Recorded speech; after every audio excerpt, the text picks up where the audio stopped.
Lab taken to class. Special care and support for research. Global certifications. KL, deemed to be university. గతంలో అపోజిషన్లో ఉన్నాం కాబట్టి గట్టిగా మాట్లాడుకోవాలి, మేము గెలుస్తామని చెప్పి పూర్వవాడ చెప్పుకోవాలి. ప్రజల్లో కార్యక్రమంగా ఆలోచించుకోవాలి, మనం ఎట్లా పనిచేయాలి, కరెక్ట్గా గెలుపుకోవాలి అని కూడా ఆలోచన చేసుకోవాలి. అదే ఎన్నికల్లో పోటీ కాంగ్రెస్ టీఆర్ఎస్ మధ్యలో ఉంటాయి, అంతే కదా. కాంగ్రెస్ టీఆర్ఎస్ మధ్యలోనే పోటీ. పబ్లిక్ చాలా తెలియమంతులు, వాళ్ళకంతా క్లారిటీ ఉంటుంది. మనం ఏదైనా వాళ్ళకి నచ్చేటట్టుగా చెప్తేనే వాళ్ళు నమ్మి ఓటేస్తారు తప్ప మన ఉపన్యాసాలు ఇచ్చి ఏదైనా మాట్లాడితే మన కార్యకర్తలు సపోర్ట్ కొడతారు కానీ పబ్లిక్ అంతా వింటారు. అప్పుడు ఉన్నది కావాలి, మార్పు రావాలి అని చెప్పి ఆ రోజు పోరాటం చేస్తాం. దేవరనగర్ నియోజకవర్గంలో మన ఎమ్మెల్యే గారు మీ కార్యకర్తల సహాయ సహకారంతో పెద్ద నాయకులు పార్టీ వదిలేసిపోయినా ఉన్న నాయకులతో మీ కార్యకర్తల కష్టంతో మనం గెలుస్తామని చెప్పి వాస్తవంగా పైన అనుకోలేదు, కానీ కష్టపడి మీరు గెలిపించారు. ఆ కష్టాన్ని ఇప్పుడు నిలుపుకోవాల్సిన సందర్భం వచ్చింది, అంతే కదా. గ్రామాల ముఖ్యంగా మీరు గ్రామీణ నియోజకవర్గం దేవరనగర్ మహబూబ్ నగర్ అంటే అర్బన్ ఎక్కువ ఉంటుంది. 67% 70% అర్బన్ ఓటర్లు ఉంటారు, అక్కడ వేరే విభాగం. కానీ ఇక్కడ గ్రామాల్లోనే ఓట్లు ఉన్నాయి. ఒక కొత్తగూడ మండలం, దేవరనగర్ మండలం తప్ప మిగతా అన్ని కూడా గ్రామాలే. కాబట్టి ఇక్కడ మనం చాలా జాగ్రత్తగా ఆలోచించుకోవాలి. పోయినసారి టీఆర్ఎస్ పార్టీకి మనం తేడా చాలా తక్కువ ఉంది, అలాగే బీజేపీ చాలా దూరంగా ఉంటుంది. కానీ ఇప్పుడు తిరుగుబాటు ఉంటుంది. ఇక్కడ ఖచ్చితంగా టీఆర్ఎస్ పార్టీ ఓటు అటు ఇటు షిఫ్ట్ అవుతుంది. ఇది చాలా జాగ్రత్తగా ఆలోచన చేయండి. టీఆర్ఎస్ పడ్డ ఓటు రేపు బీజేపీకి ఉండే అవకాశం ఉంటుంది, కాంగ్రెస్ వచ్చే అవకాశం ఉంటుంది. మనం చేయాల్సిన పని గ్రామాల్లో ఏంటంటే టీఆర్ఎస్ పడ్డ ఓటును అత్యధిక శాతం కాంగ్రెస్ వాళ్ళేటట్టుగా మీరు ప్లాన్ చేస్తే ఇక్కడ మెజారిటీ వస్తుంది. లేకపోతే ఓటు స్ప్లిట్ అవుతుంది, మనకు మెజారిటీ తగ్గుతుంది.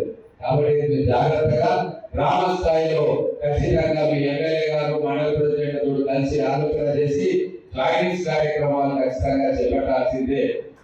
ప్రత్యేకమైన నియోజకవర్గం దేవరనగర్ కాబట్టి ఇక్కడ మన పట్టులు ఇచ్చుకోవాలి. రేపు చెప్పలేము, ఇక్కడ నుంచి ఎమ్మెల్యే క్యాండిడేట్ ఎంపీ క్యాండిడేట్ ఈ ప్రాంతం నుంచి వచ్చిన ఆశ్చర్యం లేదు. వాళ్ళు ఇద్దరు ప్రాబబుల్ లిస్ట్ లో ఓడిపోయే ఎమ్మెల్యే కూడా ఒక ఎంపీ క్యాండిడేట్ కావచ్చు. కాబట్టి మీరు ఇప్పటి నుంచే మీ పని చేయాలి. ఖచ్చితంగా ఇక్కడ పెద్ద మెజార్టీ వచ్చే అవకాశం ఉంది, కానీ మీరందరూ గ్రామ స్థాయిలో ఇప్పటి నుంచి కష్టపడి పనిచేస్తే ఆ మెజార్టీ తీసుకురావడం సాధ్యమైంది. కానీ మనం ఏమనుకుంటాం, ఇక అయిపోయి ఇంతతోటి గెలుస్తున్నాం అంతతోటి గెలుస్తున్నాం లెక్క తీసుకుంటాం. కానీ పార్లమెంట్ ఎలక్షన్స్ వేరు, అసెంబ్లీ ఎలక్షన్స్ వేరు. అందుకే ప్రజల ఆలోచన సరళిని బట్టి మన కార్యక్షేత్రంలో పనిచేసుకోవాలి. మనం చాలా జాగ్రత్తగా గమనిస్తుండాలి. కాంగ్రెస్ టీఆర్ఎస్ తోటి పోరాటం ఒక ఎత్తు, రేపు బీజేపీ కేంద్రంలో అధికారం ఉంది, వాళ్ళతో యుద్ధం ఒక ఎత్తు. వాళ్ళు కూడా బలవంతులే. కాబట్టి మనం గ్రామాలలో వాళ్ళకి పట్టు దొరకకుండా ఇప్పటి నుంచే కార్యక్రమం చేయాలి.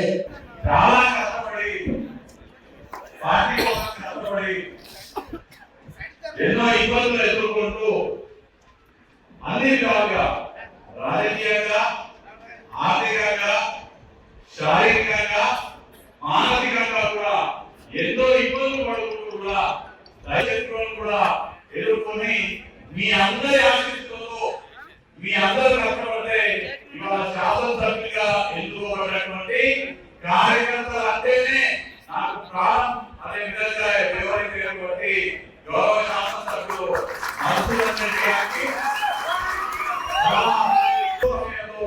చాలా గొప్ప పేరు సంపాదించుకొని తండ్రికి తగ్గ బిడ్డగా పేరు తెచ్చుకున్నటువంటి నారాయణపేట శాసనసభ్యురాలు సోదరిమణి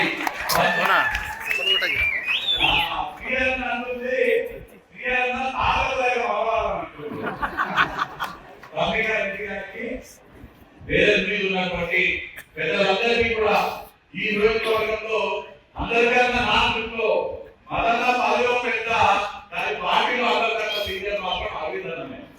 సీనియర్ నాయకులు నాయకులు అరవింద్ రెడ్డి గారికి బ్లాక్ కాంగ్రెస్ పార్టీ గీత కార్యక్రమ అధ్యక్షులు నాకు అత్యంత సన్నిహితులు నారాయణ గౌడ్ గారికి, వివిధ మండలాల నుంచి విచ్చేసినటువంటి మండల కాంగ్రెస్ అధ్యక్షులు శ్రీనివాస్ రెడ్డి గారికి, అధ్యక్షులకు యువజన కాంగ్రెస్ నియోజకవర్గ అధ్యక్షులు మిత్రుడు వెంకటేష్ గారికి, ఎన్ఎస్యుఐ అధ్యక్షుడు నరసింహ గారికి, వారి ఎన్ఎస్యుఐ నాయకులందరికీ, ఎమ్మెల్యేగా గెలిచినారంటే లేదంటే మనకు ముఖ్యమంత్రిగా మన జిల్లా వాసి రేవంత్ రెడ్డి గారు ముఖ్యమంత్రిగా అయినారంటే రేపు రానున్న లోక్సభ ఎన్నికల్లో మనం ఇక్కడ గెలవాలన్నా రానున్న ఏ ఎన్నికల్లో ఎప్పుడు ఏ ఎన్నికల్లో మన పార్టీ గెలవాలంటే ఏ గుర్తు గెలవాలంటే దాంట్లో అందరికన్నా కీలక పాత్ర పోషించేది ఎవరంటే ఊర్లలో పనిచేసే గ్రామ స్థాయిలో పనిచేసేటువంటి మన జెండా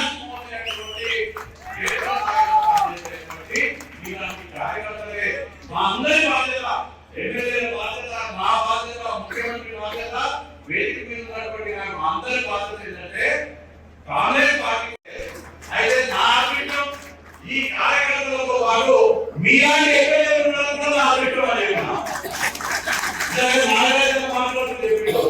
ఏమన్నాడు, శ్రీరంగంలో మేము 7 ఉన్నాము, మధ్యలో 7 ఒక్కొక్కరు ఒక్కొక్క మండలం తీసుకొని మేము పనిచేస్తున్నాము, పనిచేసి శ్రీరంగ కష్టపడి గెలిపించినాము. కానీ ఇక్కడ దేవరకథ అందరూ కలిసి కార్యకర్తలు అందరూ కలిసి కష్టపడి మండలం గెలిపించడానికి మాట చెప్తారు. గత 10 సంవత్సరాలుగా ఈ అరాచక పాలనలో చాలా ఇబ్బందులు పడ్డారు. వాళ్ళ సర్పంచులు, వాళ్ళ ఎంపీటీసీలు, వాళ్ళ జెడ్పీటీసీలు ఆడిన ముందు ఎలక్షన్ ఏమున్నాయి, ఎంపీ ఎలక్షన్ ఉంది. సో ఇక్కడ నుంచి మన ప్రాంతం నుంచి మనం ఎంపీగా గెలిపిస్తుంటే ఆ తర్వాత జరగబోయే లోకల్ బాడీ ఎన్నికల సర్పంచులు, జెడ్పీటీసీలు, ఎంపీటీసీలు, ఎంపీలు ఎవరున్నా మీరే అవుతారు. కాబట్టి మిమ్మల్ని అందరినీ గెలిపించే బాధ్యత కూడా మాదని చెప్పేసి కూడా ఈ సందర్భంగా తెలియజేస్తాం. కాబట్టి మనం మరొకసారి మనం ఏ విధంగా అయితే ఎవరికి వాళ్ళు నేను కలిసినా కలవకపోయినా, నేను ఇచ్చినా ఇవ్వకపోయినా ఏ ఎన్నికలలో కూడా రేపు జరగబోయే పార్లమెంట్ ఎన్నికలలో కూడా మన నియోజకవర్గం నుంచి ఖచ్చితంగా భారీ మెజార్టీ ఇవ్వాలంటే మనం అందరం కష్టపడాలి. మనం జరిగిన ఎన్నికలలో మనం చాలా తక్కువ మెజార్టీతో విజయం సాధించాం తెలుసు మీకు అందరికీ కూడా. ఆ మచ్చం ఓడుకోవాలంటే మనం చేయాల్సిందల్లా రేపు పార్లమెంట్ ఎన్నికలలో పెద్ద ఎత్తున భారీ మెజార్టీ మన నియోజకవర్గం నుంచి ఇవ్వాలంటే మనందరం కూడా చాలా కష్టపడాల్సి ఉంటుంది. ఈరోజు శ్రీనివాసరెడ్డి గారు, అదే శ్రీనివాసరెడ్డి ఇక్కడ ఉన్న పేరు ఎవరైనా కూడా తెలియదు. ఈ మన పార్టీలో కాదు, టీఆర్ఎస్ పేరు కూడా ఆయన తెలియదు. కానీ వంశీచంద్రరెడ్డి గారు ఇక్కడ ఉన్నవాళ్ళందరినీ నాకు తెలిసి దాదాపు ఇక్కడ 100 మంది అందరూ చాలా కష్టపడాలని చెప్పేసి కూడా మిమ్మల్ని విజ్ఞప్తి చేస్తా ఉన్నా. ముఖ్యంగా ఈరోజు రాష్ట్ర ప్రభుత్వం గురించి కూడా మనం గొప్పగా చెప్పుకోవాల్సిన ఆవశ్యకత నమ్మకం కలిగించే ఈరోజు మీకు అందరూ కూడా తెలుసు. మనం వచ్చిన అధికారంలోకి వచ్చిన 2 రోజుల్లోనే 2 రోజుల్లో మన ముఖ్యమంత్రి గారు, మనందరి అభిమాన నాయకులు రేవంత్ రెడ్డి గారు 2 రోజుల ఆర్టీసీ బస్సులలో మహిళలకు ఉచిత బస్సు సౌకర్యాన్ని కల్పించడం. ఈరోజు మీరందరూ చూస్తున్నారు, ఏ ఊళ్ళో పోయినా కూడా మహిళలు చాలా అదేవిధంగా ఆరోగ్యశ్రీ పథకాన్ని కూడా ఈరోజు అమలు తీసుకొచ్చాం. చాలా మంది ఆ పథకాన్ని ఉపయోగించుకుంటున్నారు. 10 లక్షలు ఖర్చు అయినా సరే గవర్నమెంట్ దవాఖానతో పాటు ప్రైవేట్ దవాఖానాలు కూడా ఉచితంగా 10 లక్షల వరకు ఖర్చు అయిన 5 లక్షలతో ఆరోగ్యశ్రీ పథకాన్ని అందుబాటులోకి తీసుకొచ్చాం.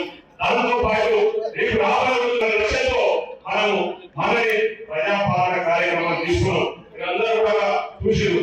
మన 2022వ తారీఖు నుంచి 6వ తారీఖు వరకు ప్రజల వద్దకే పాలన అంటే గతంలో ఏదైనా లేని విధంగా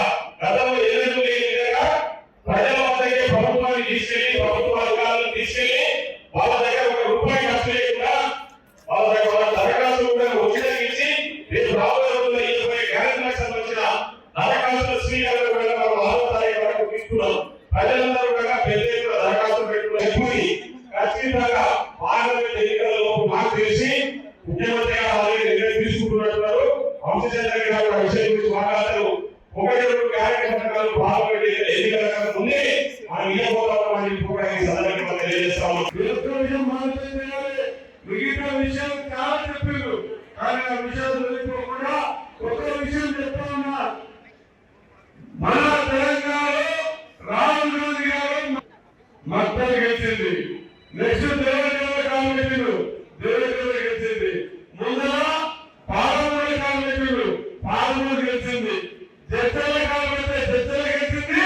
శాసన కాంగ్రెస్ శాసన గెలిచింది. మరి మనకి గెలుపుకోవడానికి కారణమైనటువంటి రాహుల్ గాంధీ గారి గెలుపు కారణమైన వందేళ్ళు గెలిపిందికే మనమంతా కృషి చేయాల్సిన అవసరం ఉందని తెలియజేస్తా ఉన్నా. ఇది కాకపోతే ఆలోచన చేయాలి. మనమంతా ఆలోచన చేస్తున్నాం. రాహుల్ గాంధీ గారు కన్యాకుమారి కాశ్మీర్ వరకు 4,000 కిలోమీటర్లు వచ్చింది. ఇప్పుడు మరొకసారి 6,000 కిలోమీటర్లు. ఈ దేశంలో 10,000 కిలోమీటర్లు వచ్చినటువంటి ఘనత రాహుల్ గాంధీ మన కాంగ్రెస్ పార్టీ నాయకుల విషయాన్ని మర్చిపోతుందని తెలియజేస్తా ఉన్నా. ఆయన నడిచింది ఎందుకోసం? ఎంత కూడా తొలగిన వ్యక్తి, ఏనాడు కష్టం చూడని వ్యక్తి, ఒక ప్రైమ్ మినిస్టర్ మనవడు, ఇంకో ప్రైమ్ మినిస్టర్ కి కొడుకు, రేపు కాబోయే ప్రైమ్ మినిస్టర్ 10,000 కిలోమీటర్లు నడిచింది. ఎందుకంటే కాంగ్రెస్ పార్టీ కార్యకర్త పొరపెట్టడానికి కాంగ్రెస్ పార్టీ కార్యకర్త ఈ నడిచి భారత్ చూడవలసిన ప్రారంభించి కాంగ్రెస్ పార్టీ కార్యకర్తలు సంతోషాన్ని చూడాలి. ఈ దేశం బాగుపడాలి. అది కాంగ్రెస్ నుంచే సాధ్యమవుతుంది. ఆయన ఆలోచన ముందుకున్న వ్యక్తి కోసం మనం పనిచేయటువంటి అవసరం వచ్చింది. అలాగే రాహుల్ గాంధీ గారు చెప్పేంత స్థితిలో ఉన్నటువంటి వ్యక్తి కాబట్టి మీ అందరితో కోరుతా ఉన్నా. కార్యకర్తల్లో ఎవరు వదలని పోతూ నేను నిలబడిన మద్దతు చూసిన వాస్తవంగా కూడా ఇక జీవనాన్ని గెలిపింది ఆ మద్దతు నన్ను గెలిపింది. ఏ కాంగ్రెస్ పార్టీ కార్యకర్త పనిచేసిందో ఆ మొదలు పన్నెండు మంది శాసనసభ్యులు ఈ శాసన ప్రజలు వాళ్ళ రేటు మా మెరుగులు ఉండొచ్చు. కానీ కాంగ్రెస్ పార్టీ కార్యకర్త మా గెలుపు పనిచేయడానికి కాంగ్రెస్ పార్టీ కార్యకర్త కాంగ్రెస్ పార్టీ గెలుపు పనిచేసే ప్రతి కార్యకర్త గుండెల్లో ఉండే బలం ఇది మర్చిపోవాలని తెలియజేస్తా ఉన్నా. మరిన్ని వీడియోస్ కోసం ఛానల్ ని సబ్స్క్రైబ్ చేయండి. లేటెస్ట్ అప్డేట్స్ కోసం వాట్సాప్ ఛానల్ ని ఫాలో చేయండి. అండ్ లింక్ డిస్క్రిప్షన్ లో ఉంది.